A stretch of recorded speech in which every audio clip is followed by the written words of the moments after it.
Okay, there. All right. So, what you talked about diving with a shark? Oh yeah, that was I was on the Chickasaw. We was in Bikini Atoll on atomic bomb test, Yep. and one of the ships had a supposed to have an oil leak.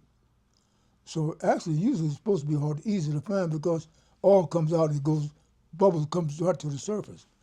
But we're under the ships trying to find it, and I was looking around like this, and when I look back, there's a shark right next to me going around, circling me. You know? Wow. So, so I figured I'm about in the middle of the ship on the bottom. Now on the side of the ship was two guys painting the water line of the ship was on a float. So I decided I'm closer to that float than I am back to the boat. So but this time I didn't have a scuba on. We had face masks, with a line. So I dumped the face mask, turned it on and let it go. I knew my buddy would know that I just dumped it. He'd come around. He was in a boat. And so I looked at this shark and I went down and leveled off. He went down, circled me. So I kept looking till I was under that float. When I saw that I was directly under that float, then I went down and went straight up, jumped out of the water with both feet. Them guys on the float almost jumped over the side. Almost scared them to death. But I sit there for a while, and finally they came around with the boat and picked me up. So I told them what happened. Well, the guy in charge, he was the senior diver. He come back and started cursing the duty officer out. I said, not that. We'll wind up the brig. But what really happened, they changed the watch while we were diving. And the second officer deck had noticed that, I guess didn't get that, realized divers in the water, and he gave the Mexicans permission to throw garbage over the side. Oh. See, that's what was happening. Gotcha. Yeah, they was throwing garbage over the side, and the sharks was coming. I wanted to go back to that story you talked about when they turned that propeller over. Aren't there's some protocol? Yeah. That should have been followed. It was.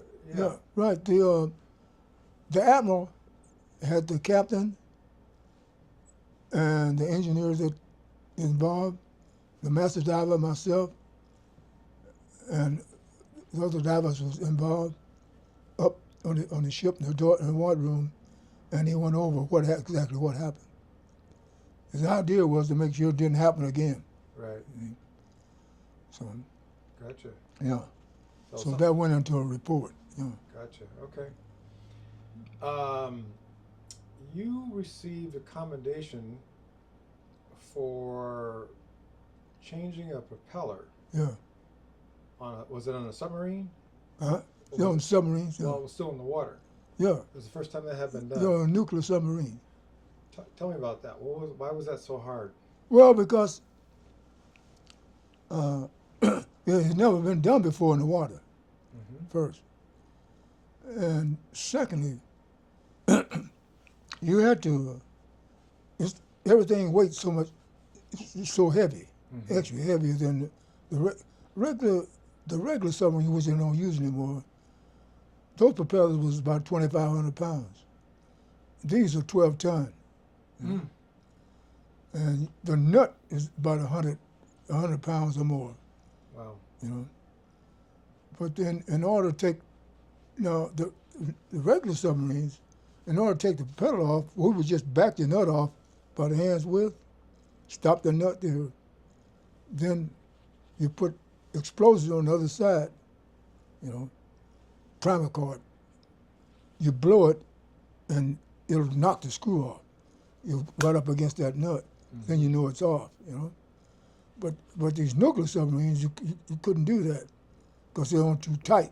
You had to put, in other words, the amount of explosive would damage the hull or you damage the shaft. Sure. So they have a machine that pulls it off. In other words, you take the nut off, then you got a machine, something about the size of that box, that heater. Mm-hmm. Excuse me.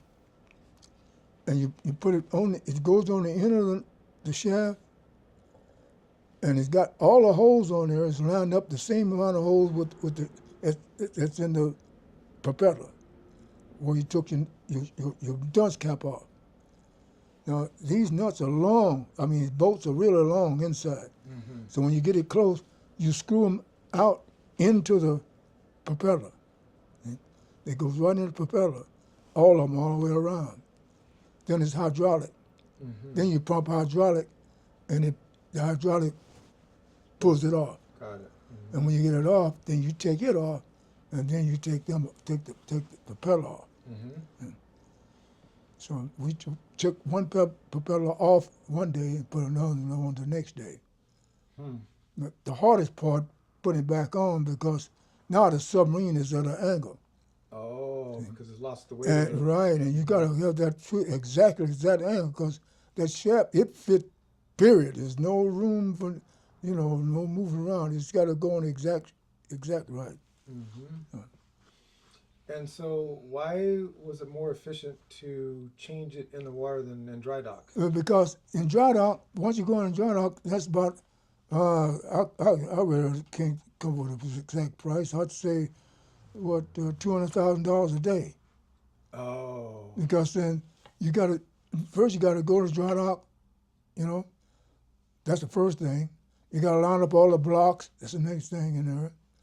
And now, once that submarine is in dry dock, it's no use to the military no more. Mm-hmm. And neither is the crew. Mm-hmm. Everybody being paid for nothing, so to speak. Gotcha. See? And it's in there for 2 or 3 days or a week. I see. But when that was taken off, it was out of commission for 1 day. Well, 2 days. 1 day taken off, another day put it on, and it back in commission. Huh. Yeah. Interesting. Yeah. And we saved them a lot of money. Yeah. Tell me about your equipment. So I know that helmet. I read about that helmet a few years ago. That thing was heavy. Yeah. Well, you had two of them. You had the air hat and a helium hat. Mm-hmm. The air hat was 54 pounds. Mm-hmm. Your weight was 90 pounds. Shoes was 18 pounds apiece. Wow. Your helium and oxygen helmet, it was loaded. It's 100 pounds. Because you have what they call a canister in the back, which carried shell natron, Mm-hmm. and that's an added fixture, I think about 26 pounds more in there, which the shell natron clears out carbon dioxide, Mm-hmm. so you can rebreathe your air. Gotcha. That's why they use it. Gotcha. Yeah. So that's 110 pounds. Then your weights are usually 90 to 110 pounds weight, and your shoes are 35 pounds apiece. Wow. Yeah. And then the suit itself weighs something. They're 18 pounds. Okay, I understand. Wow. So when you dove, you also you talked about a tender, somebody who's tending up. Oh yeah, you always have a tender, right? And what is that person's? Huh? What does that person do? What's their responsibility? Well, his responsibility is one thing is to really say is to take care of you. Mm-hmm. In other words, on you diving, if you don't, he will. When you're diving, no matter what you're doing, you stop and you give one on the line that you're okay. If you don't, he'll give you one, and you have to answer back with one. Then you keep working.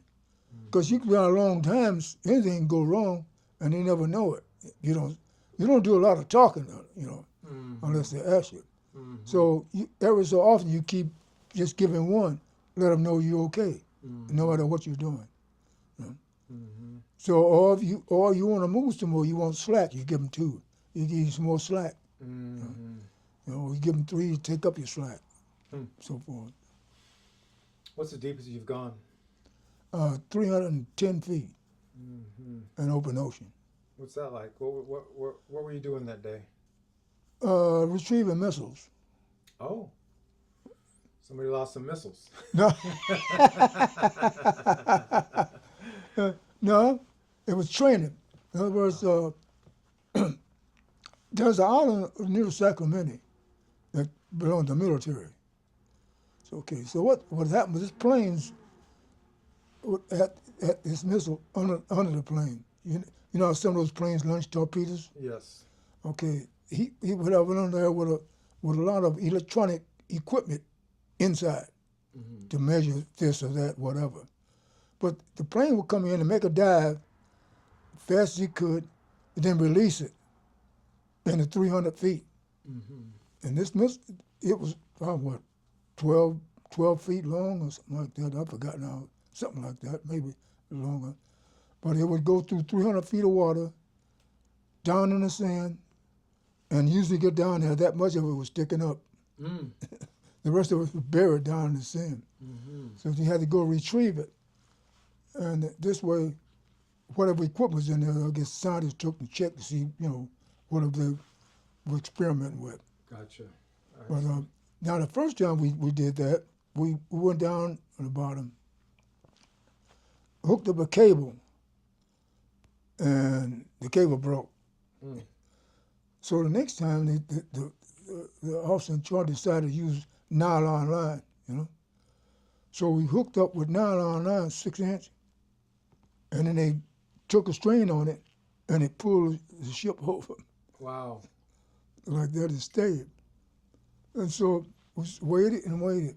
But finally, when the ship come upright, that means it popped out of it. Wow. So that's what we used to do after that. Just hook into it, heave it real tight, and go to work. Getting your gear to work, because you know it's going to come up sooner or later. And when the ship upright, you knew it's out, then you put it up.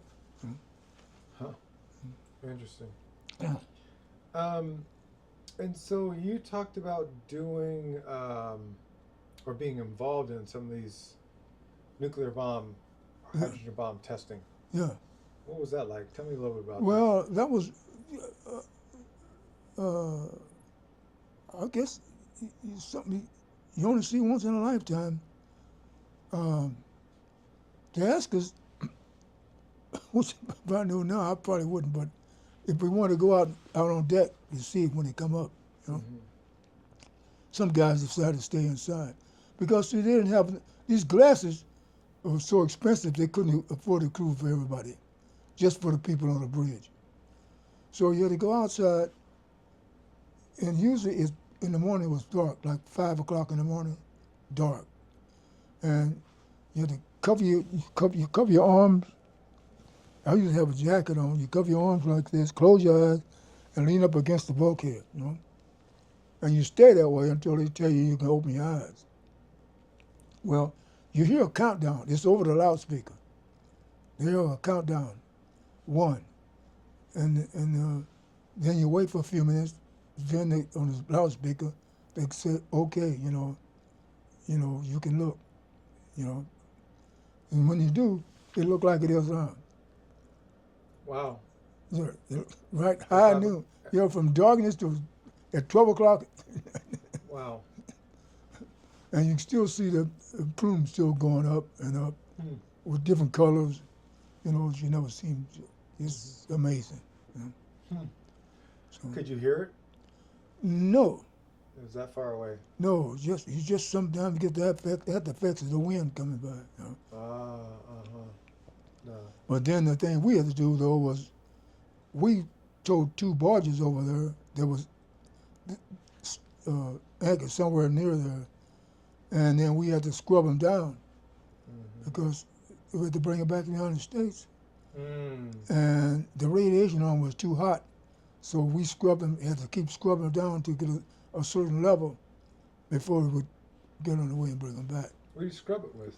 Well, soapy water And salt water, soap and salt water. You just scrub. See, what most ships did, they had I guess, these sprinklers you put in Arizona to cool around? Yep. Well, the ships have that, so like a sprinkler on all the rails. So when the bomb is tested, they turn on the water, and all that water, any contamination falls on the ship, it washes right over the side. I see. Because your contamination has to be attached to something, Right. Okay. dirt or something, whatever. And you wash that off, it goes away. I see. until it gets into the metal. Because see, your atomic bombs have uh,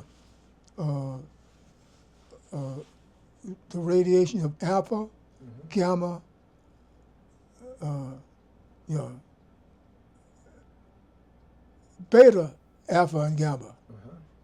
gamma rays. The beta rays is not too dangerous. They'll hit the wall and fall. Alpha is a little stronger, but gamma will proceed about 5 inches of concrete Uh-huh. or an inch of steel. Uh-huh. It'll go right through it. So on ships, it advises everybody to go down the engine room when if it's happening, you know, Right. to escape if it's in wartime. Right. So that's what. So we pick up a lot of radiation, you know, which everybody we have to wear dosimeters and film badges. Um, so, do you think that as an African American, your training was any more different than your account? Do you think you were treated fairly in your dive schools? No, in my dive school, no. Mm-hmm. No, it was you see teamwork. Period. That was it. You don't think that it was any Not in my class. discriminated against Not in anyone? my class. Now they show in the movie for sure that it was, but I think that was the movie. I really do, Yeah. Mm-hmm. because the diving team is just not like that. I don't know how it is today. Mm-hmm. It might be different, but the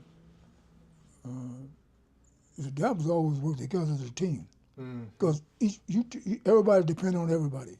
Mm-hmm. You know. Mm-hmm. You really didn't have time to.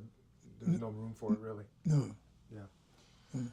You were gone. I know at the time the Navy would send you away for sometimes a year or so at a time, as I recall, anyway. Huh? I recall the Navy used to send you away for some time, periods of time, a Oh, year yeah. at a time. Yeah. How did you cope with being away from your family? Not bad, Mm-hmm. really, from my perspective. You see, when you may go in the Westpac for 6 months at a time. Mm-hmm. Well, because Where's Westpac? we just call it Japan. Japan. Okay. Yeah. Mm-hmm. That's the determination. Western Pacific. Yeah. Got it. Mm-hmm. To me, house service, that was my job. Taking care of my family was my job. And no matter where I went, as long as my family was taken care of, then I was okay. Mm-hmm. That was the main thing. Mm-hmm. So I was satisfied with it. Mm-hmm. But you brought that up. On one occasion, we was in Yokosuka, Japan, and so they passed the word for us to want us to live. We had a small ship, go to the mess hall. That's where we showed movies. They bring the projector down. And I'm saying, this is Christmas. I don't want to be bothered with looking at no training film, you know? Really. So we go in the movies, they sit down, and what do they show? You kids. That's when they had y'all at the military park in San Diego, Yeah. and they were taking pictures of y'all, and they sent it to us. Oh. For everybody saying happy birthday. I mean, happy Christmas, Merry Christmas. Right. Yeah, Wow. that was uplifting. That's all right. Huh. Let me see. I had another question here.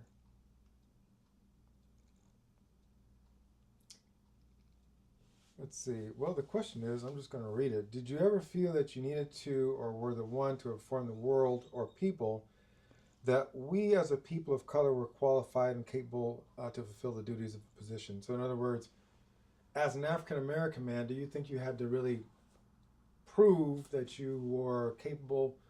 Because at the time you came in, there was still segregation. I mean, Yeah. First of all, the Navy was segregated. Yeah. Until when? Do you remember? Oh yeah, yeah. I remember.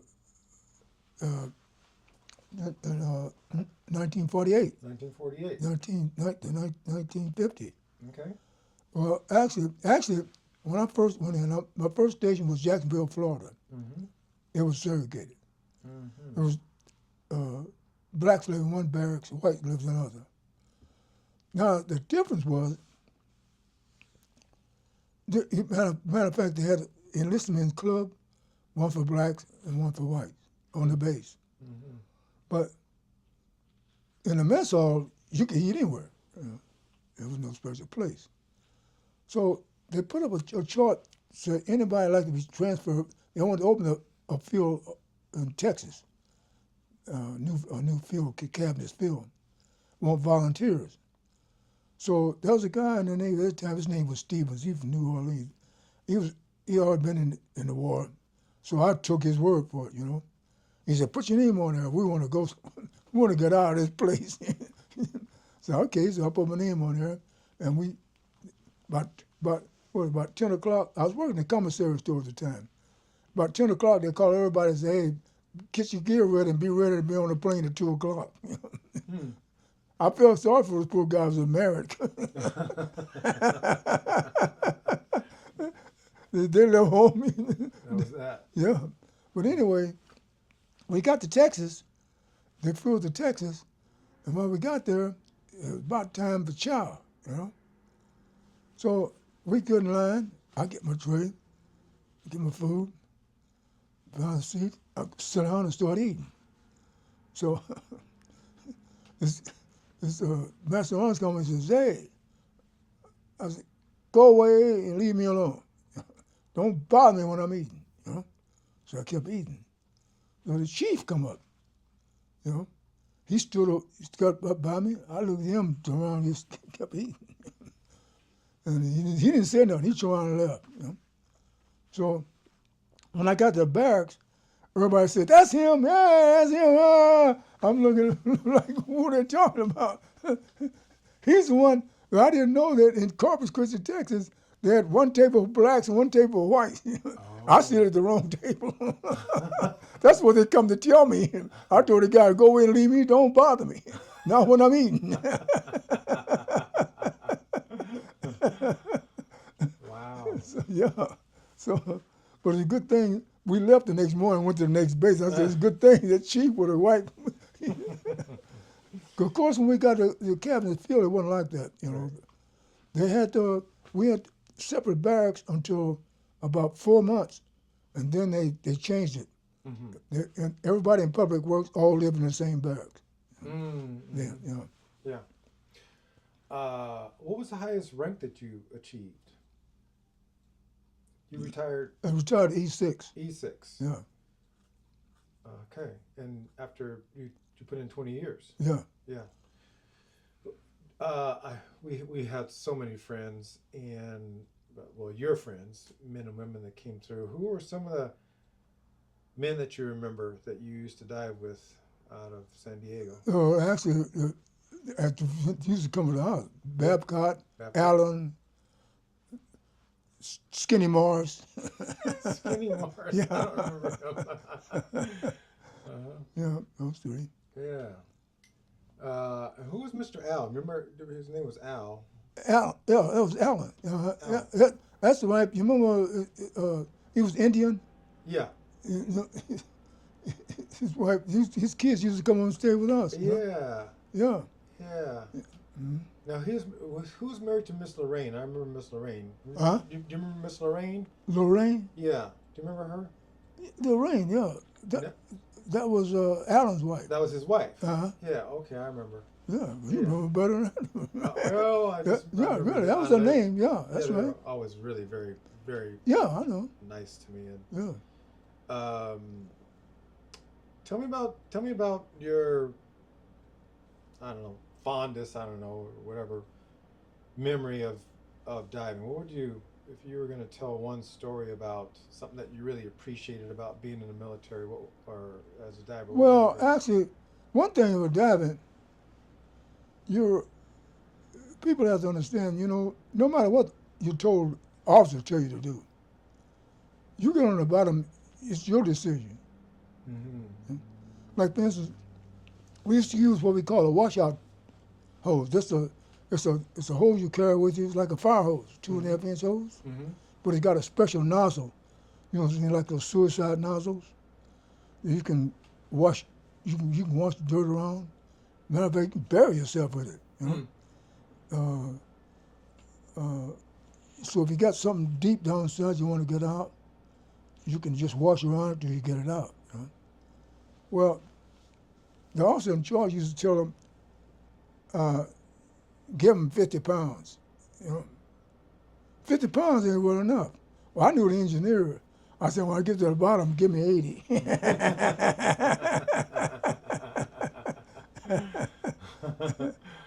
Yeah. The first time I used it in Bayonne, New Jersey, it's in the mud, but you can't even see nothing. Mm-hmm. And you got that nozzle, and they tell you to put it down around you, and you feel yourself going down like an elevator, you know? Mm. It's washing the dirt out and you going down. Oh, really? Yeah. And all that dirt and everything hitting your helmet, bling, bling, bling, bling. You know? And it's phosphorus, because you don't see nothing. You put your hand up and you still can't see it, you know? Wow. Wow. But, yeah. I tried to a couple of years ago. You and I asked you about this, and you may not remember it. I do, but because I know you did so much salvage work. But do you remember a time when either two ships collided, or a ship hit a dock over in Point Loma or La Jolla? Something was going on with a ship that was taking on water. Do you remember? We had a ship that had a collision, and they put it back in the port, and they put it back, and we had tried to get on the engine room, and they couldn't because everything was caved in. Right. And that's the case we talk about dry dock. Then they had to put in dry dock, see, to cut the metal ways to get those soldiers out that just died down in the engine room. Yeah. Yeah. Remember what it hit or what had happened? All I know is it was a destroyer had a collision. Mm-hmm. That's about all I can remember. It was in the paper. Yeah. Yeah. And some sailors lost their lives. Yeah. In the engine room. Yeah. I see. That must have been difficult. You Yeah. did that more than once. Yeah. Had to recover Yeah. bodies. I mean, I want to be respectful. Yeah. That must have been difficult work. Yeah. It is. And even for bodies, when you start looking for them, you know, sometimes you go on the bottom and you look, you want to find it, but you don't. You want to find it, and you always find rags, you know, something to fill up. You feel this, oh no, and when you pull it up, it's something else. It's been there for years. You keep going and going, you know, until you find it. Mm-hmm. That's the worst part of the job, is finding dead bodies. Yeah. Yeah. Had to have been. So I want to ask you a question. You get to answer this anyway. Well, you have been anyway. I guess let me just start over and just say this. I've always been really proud of you, just the work that you did, and I realized at a young age that the work that you did was special. I didn't know anybody else except the guys that came to the house that even did your job. Although we knew, we grew up on a block that had a lot of military on it. I knew for sure nobody did the work that you did. And just, I got the sense of that and how people interacted with you, and really how they treated us as a family, not just as a Navy family, but as a family of a Navy diver. And so I just want to ask you what it means to you to be a Navy diver, to have been a Navy diver. How would you describe that? Well, I'll tell you, I've been asked that before, and to me, really, when I decided to be a diver, I didn't decide to be a diver for the highlights of it or any of that thing. And it was like, I decided to be a diver like a guy decided to be an electrician, you know?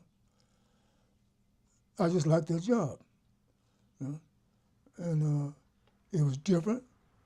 I liked the work, you know? And it's because everything is different all the time. Every job is different. No matter if it's the same problem. Same time, the same problem is a different job. Like for instance, we had the LST. We had to change propeller on it. Well, LSTs, the propellers are reversible. In other words, like if they want to back down, they just reverse the pitch. Mm. So each one of those pedals will come out. Now we had to change one after they stopped. They only did it once. They had to go to dry dock because once you take the propeller out, they have to keep pumping oil out so salt water don't get in the line. Uh-huh. And when you put it back on, they keep pumping the oil out while you're trying to put it back on. And your oil is slippery, and you can't see. And it took us almost a whole afternoon to get one propeller back in. You know. Wow. Yeah, stuff like that. Mm-hmm. But other than that, I really never thought about it. I just thought as a job. You know, nothing to raise a flag about. Nothing. Just a job. You know? Mm-hmm. Yeah.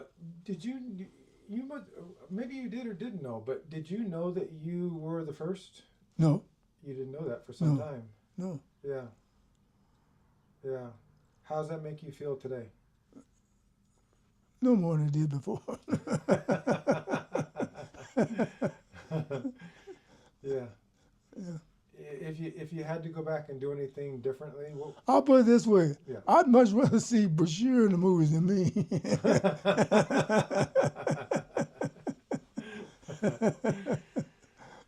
If you had to go back and do it again, Oh yeah, I would. would you? Yeah. Would you change anything? Well, I'd probably change the way I studied or something like that, but no, I wouldn't change anything. I enjoyed it. You know? Mm-hmm. I learned a lot. I really learned a lot. Yeah. Yeah. Okay. Like I said, that one movie where I think I sent you people look, where we run a diving bell down to pick up personnel. Mm-hmm. That's exciting. You know, it's give you a sense of reliability. You know, Mm-hmm. Mm-hmm. saving someone else's life. Did you ever have to do a submarine rescue? We did, but not for accident. We did for drill. Oh, for drill. Yeah. Okay. Uh-huh. Uh-huh. Routes and see, we used to have the submarines that was going in a dry dock for overhaul. Right. They would go out somewhere and sit on the bottom, play like they're lost, Oh. and then they give the destroyers and other ships try to find them. They can use their expertise to try to find them. Mm-hmm. Then after we found them, then we go in. That's the one I think I sent you. I'll send it again. But then we go in and find it, lay a 4-point more over it, and run the diving bell down and pick up the personnel off the submarine. Mm-hmm. And the admiral was on the one that we picked up. He wanted to see what it looked like. Wow. Yeah. Mm-hmm. Uh-huh. So all the first class divers that operate the bell. Mm-hmm. See, that's the advantage we had. Now, with this new nuclear submarines, they go much deeper. So they have what I call them mini submarines. Mm-hmm. So officers run them, operate them. Mm-hmm. Actually, I guess the technical part you probably need a high, understanding. Mm-hmm. But on the regular before first class divers all ran the bell. You either run it down, you telephone talker or whatever. I forgot to ask about that. You actually been in and went down and diving? Yeah. Several times. Uh-huh. How far do those things go? Well, it's 300 feet. Okay. Yeah. All right. Mm-hmm. And you're tethered, and so who's in charge? You're in charge. The guy in the diving bell's in charge, or the guy topside's in charge? Who's The giving master diver, Okay. the officer, captain, Mm-hmm. everybody comes out. What it is, you got the cable. The old submarines had what they call it, emergency buoy. Right. They released that buoy. It had just like your toilet bowl. There's two floating barbs on it. Yep. When you released it, it came to the top. When it got to the surface, they dropped to stop the cable from going anymore. Oh, I see. Yeah. And then what you do, the ship would come out, you pick up that buoy, release it, bring it aboard, take the cable off, and put the cable on the diving bell, Oh, I see. on the winch, on the diving bell. Yeah. And then you brought the diving bell down You pull yourself down to the top of the submarine hatch, blow all the water out, put 4 holding bolts on it, you know. You ventilate, then you open their hatch, you know, and ventilate good. Bring up how many you're gonna bring, 4 or 5 people, 6. Mm-hmm. In emergency, you bring 12 if you have to, Mm-hmm. you know, if they can't stay much longer. Mm-hmm. But normally you just bring up about 5 or 6. You stand around, you ventilate, then you close the hatch, you take your holding bars off. Once you look at it again, you'll see that in there.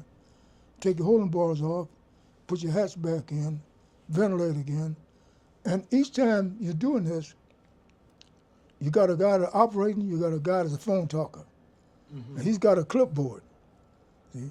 And the guy on the surface got a clipboard, and everything you're doing, you name it off. He names it off, you know, and they hear it. Everything they heard up top side. Mm-hmm. So everything you do, what you're doing. So if you make one wrong step, you're about to tell you stop. You know, this is next. You know, Mm-hmm.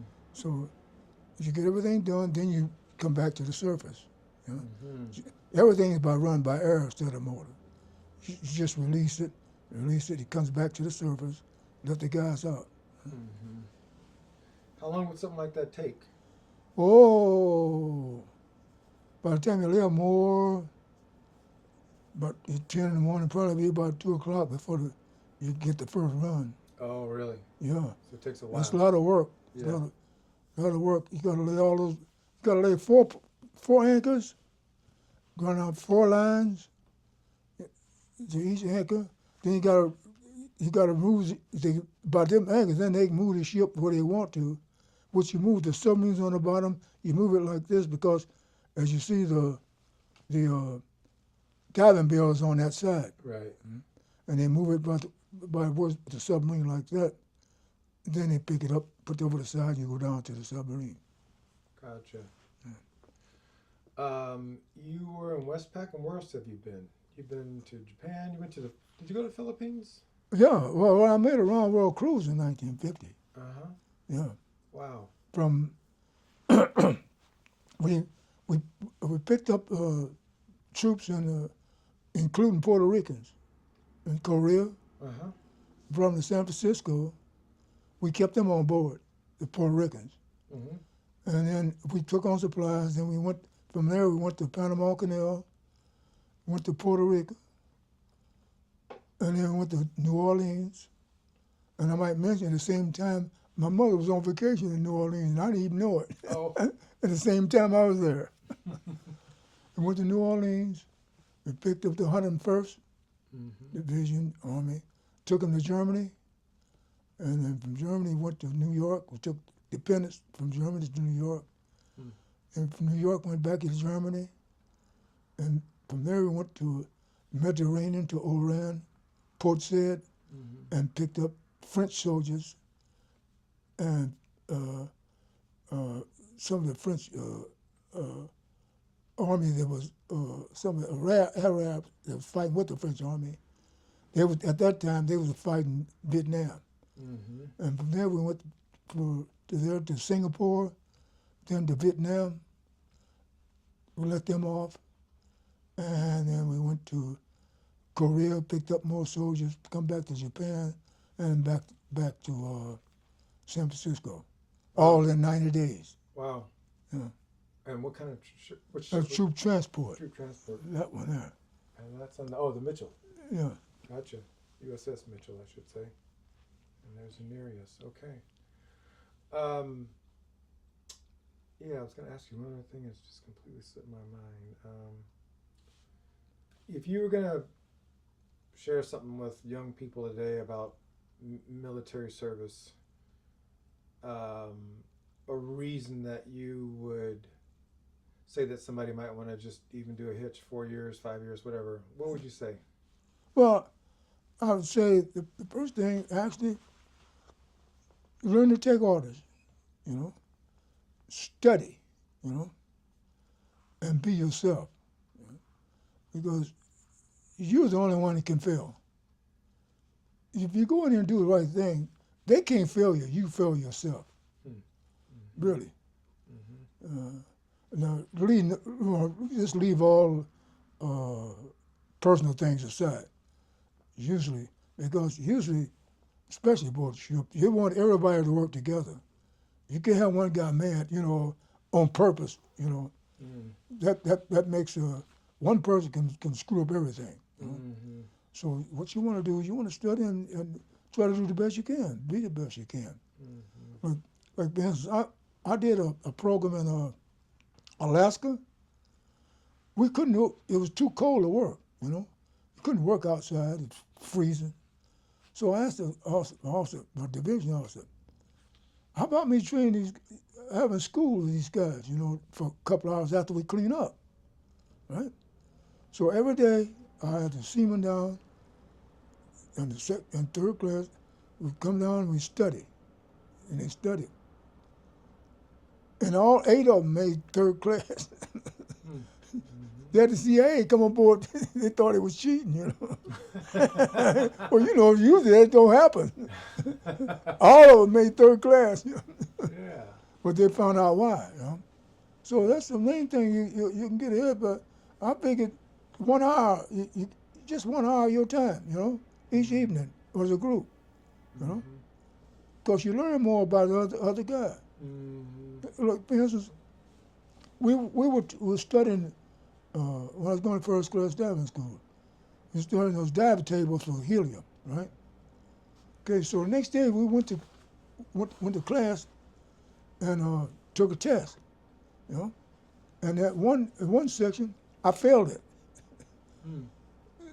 And the instructor says, out loud, he said, "Wardell, how'd you miss this?" So the guy said, "Hey, he showed me last night."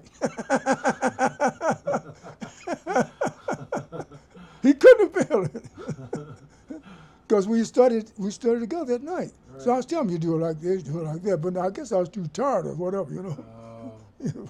Because and I missed something there. He said, "Oh well, okay then."